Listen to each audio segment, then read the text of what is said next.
नमस्ते बच्चों। आज हम कक्षा 9वीं का काव्य पाठ रैदास का पहला पद सीख लेंगे। आप सभी जानते हैं कि पाठ्य पुस्तक में कुछ परिवर्तन, कुछ बदलाव आ गया है। पहले स्पर्श था, अभी गंगा। पाठ्य पुस्तक का नाम है गंगा। इसका काव्य पाठ है रैदास का पद हम सीख लेंगे। चलो शुरू करें। रैदास प्राचीन काल के महान कवि थे। उन्हें कबीरदास का समकालीन कवि माना जाता है।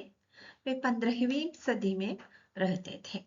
उनका असली नाम रविदास था और उन्हें महान संत कवि माना जाता है। मूर्ति पूजा और तीर्थ यात्रा इन सब के विरोधी थे वे। उन्होंने बोलचाल की भाषा का प्रयोग किया था। व्यावहारिक ब्रज भाषा यानी ब्रज देश में जो बोलचाल की भाषा बोली जाती है वही उनकी भाषा थी। ये तो पहला पद है, प्रभु जी तुम चंदन हम पानी। उन्होंने अपने तथा प्रभु जी यानी भगवान की तुलना की है। अपने आप को पानी और भगवान को चंदन यानी सैंडलवुड कहा है। हम पाठ प्रवेश देख लेंगे। पहला पद प्रभु जी तुम चंदन हम पानी में कवि ने अपने आराध्य देव की याद करते हुए उनसे अपनी तुलना करते हैं। तो उन्होंने कंपैरिजन करते हैं ईश्वर और अपनी कंपैरिजन। कवि ने भगवान की तुलना भगवान को चंदन, बादल, चांद, मोती, दीपक आदि से कंपेयर की है और भक्त यानी अपने आप को पानी, मोर, चकोर, धागा यानी थ्रेड। चकोर पक्षी है। मोर और पानी आपको मालूम है। बत्ती यानी बत्ती, दीपक की बत्ती से अपने आप की तुलना की है।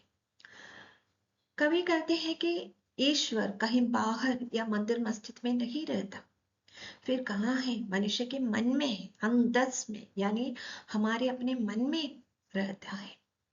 आपसी भाईचारे को ही सबसे बड़ा धर्म मानते हैं। वे कहते हैं एक दूसरे के प्रति प्यार करना, उनकी मानवता दिखाना, ये सब सच्चा धर्म है। वे कहते हैं कि एक बार भगवान की भक्ति में रम जाए, भगवान की भक्ति में डूब जाए, फिर उससे अलग करना बहुत मुश्किल है, असंभव है। एक बार पद पढ़ लेंगे। अब कैसे छूटे राम नाम राड लागी, प्रभु जी तुम चंदन हम पानी, जाके अंग अंग बास समानी। प्रभु जी तुम घन बन हम मोरा, जैसे चितवत चंद चकोरा। प्रभु जी तुम दीपक हम बाती, जाके ज्योति बरे दिन राती। प्रभु जी तुम मोती हम धागा, जैसे सोने ही मिलत सुहागा। प्रभु जी तुम स्वामी हम दासा, ऐसी भक्ति करे रैदासा।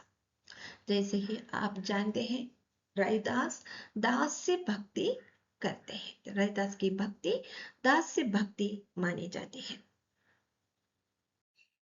पहली पंक्तियों में रैदास कहते हैं कि अब कैसे छोटे राम नाम रट लगे। मतलब मैं ईश्वर नाम बोलना कैसे बंद कर दूं? मुझसे नहीं हो सकता। कैसे छूटे राम नाम रटना, रटना मतलब बोलते रहना, मैं कैसे छोड़ दूं? यह असंभव है, मुश्किल है। मैं राम नाम या प्रार्थना बोलता रहता हूँ, मैं प्रार्थना करता रहता हूँ, मुझसे प्रार्थना छोड़ना असंभव है। फिर उन्होंने अपनी तथा ईश्वर की तुलना करते हुए कहा है कि चंदन आप है, आप ईश्वर, आप चंदन है तो मैं पानी हूँ।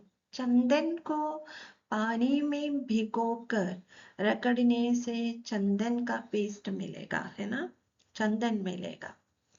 तो उसे हम उसका उपयोग करते हैं।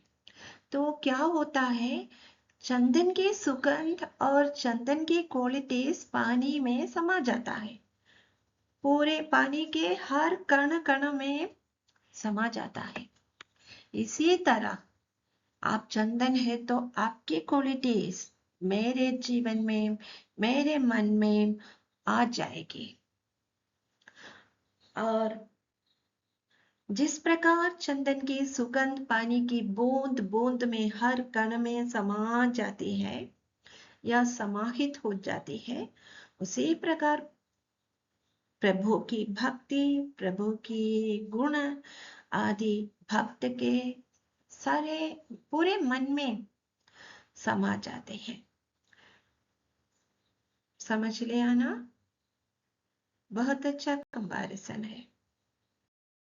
रैदास कहते हैं कि प्रभु जी तुम घन बन बादल बनिए, आप तो बादल है तो हम मोरा, मैं यानी भक्त मोर के समान है।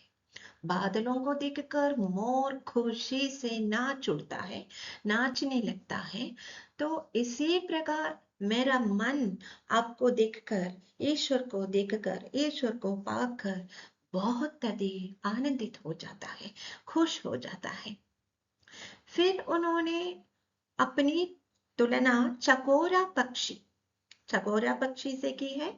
एक प्रकार का पक्षी है और चकोरा पक्षी अपने प्रियतम चांद को माना जाता है। वो हमेशा चांद की ओर देखता रहता है। इसलिए कवि कहते हैं कि मैं चकोरा पक्षी हूं और आप चांद हैं। मैं चकोरा पक्षी की तरह अपने आंखों आंखों को झपकाए बिना, अपने पलकों को झपकाए बिना आपको देखता ही रहता हूं। आगे की पंक्तियां इस प्रकार है कि प्रभु जी तुम दीपक हम बाती। दीपक यानी लैंप, दीपक प्रकाश देने वाला दीपक। फिर उसकी बत्ती, आपने देखा है ना, यूज भी करते हैं। तो बत्ती क्या देता है? प्रकाश देता है। सो ईश्वर का प्रकाश बत्ती दूसरों को दे देता है। तो कवि कहते हैं कि अगर ईश्वर दीपक है तो मैं तुम्हारा भक्त दीपक की बत्ती की तरह है। दिन रात मेरी रोशनी बढ़ती रहती है। जाकी यानी जिसकी, मैंने मीनिंग्स दिया है यहाँ। ज्योति यानी ज्योति प्रकाश बड़े बढ़ जाता है, दिन और रात बढ़ जाता है मेरी रोशनी। क्योंकि मैं किसकी रोशनी हूं? दीपक आप है, इसलिए। रैदास फिर बोलते हैं कि वे कहते हैं कि प्रभु जी आप मोती हैं तो मैं भक्त धागा हूं। मोती बहुमूल्य है, लेकिन धागे का कोई मूल्य नहीं रहता। जब मोती के साथ आएगा तो धागे का मूल्य भी बढ़ जाएगा। तो वे कहते हैं वो धागा है मैं जिसमें मोती पिरोया जाता है। आपका असर मुझ पर पड़ा, तभी मेरा मूल्य बढ़ गया।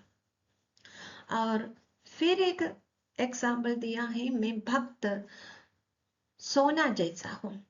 मैं शुद्ध नहीं, लेकिन सुहागा आप है। सुहागे में डालकर मुझे शुद्ध कर देता है। मेरी इम्प्योरिटीज दूर हो जाती है। मेरी गलतियां, भक्त की गलतियां दूर हो जाती हैं। आप सुहागे जैसे मुझे शुद्ध करने वाला है। समझ लिया?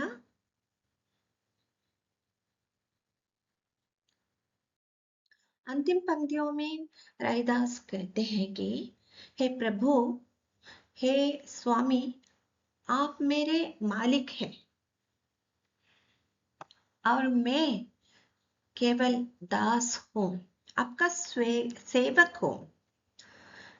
रैदास अपने आराध्य के प्रति, अपने इष्ट देव के प्रति दास्य भक्ति प्रकट करते हैं। दर्शाना यानी शोइंग, प्रकट करते हैं। मेरे प्रभु, आप स्वामी हैं तो मैं आपका भक्त, दास हूँ, नौकर हूँ।